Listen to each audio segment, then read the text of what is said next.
कविता केउ घरे लक्ष्मींकर बास नाही। जेउ घरे बासी द्रव्य अईठा बासन रंधा घर कोणे थाई करे भण भण दुआर झरका अबा घरर भितरे ओडिया अळंधु भरी थाए चारिधारे जेउ घरे स्वामी स्त्री मन मिसे नाही कथा कथा करे कड़ी कजिया लागई गर्व दंभ मान जेउ स्त्री करी थाए विभिन्न आड़ देखाई बाप घरे रुहे पति देवतांक कथा अवज्ञा करिण परिवार सुख दुखे भागी नुहे पुण मुहे मिठा कथा सिना हृदय विष भरी स्वामी मने कष्ट देई करे बहादुरी पति ठारे नाही जार भक्ति सनमान स्वामी रोजगारे केबे पुरे नाही मन ब्राह्म मुहूर्तरु सर्जा करे नाही त्याग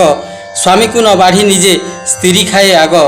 रंधा खाद्य काहारी को दिए ना परसी पातर अंतर करी बाढ़ी थाए हसी गृह कार्य करिबारे तिले नाही ध्यान पर पुरुषरे प्रेम करिबारे मन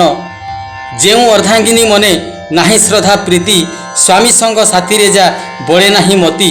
घर धन संपत्ति को जत्न करे नाही स्वामी पद सेवा कथा मनु भूली जाई जेउ नारी ओषा बार तिथि को पाले ना स्वामी स्त्री मध्य नाही भल बुझामणा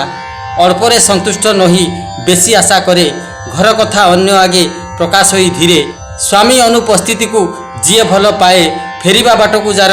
नजर न थाए धर्मर पत्नी जेबे हुए दुच्चारुणी संतान को समादर करे नाही जानी स्वामीर बड़का खाद्य फिंगे जेउ नारी सेई घरे लक्ष्मीवास न थांती करी विवाहिता नारी जेबे हेजिबे ए कथा सरगु शुभ आशीष ढाड़ीबे विधाता पतिव्रता नारी ओटे लक्ष्मीवंता जान पुराण पोथीरे जार रहिछि प्रमाण ए कथा को जानी जानी कले हे ज्ञान दिनु दिन बढ़ीजीव अभाव कषण बहु दुख कष्ट भोगी जीवन हारिब सरग समान घर नर्क पालटिब बहु अनुभवी गीते भणिले सचिदा दयाकरी अधम को करिबेनी निंदा।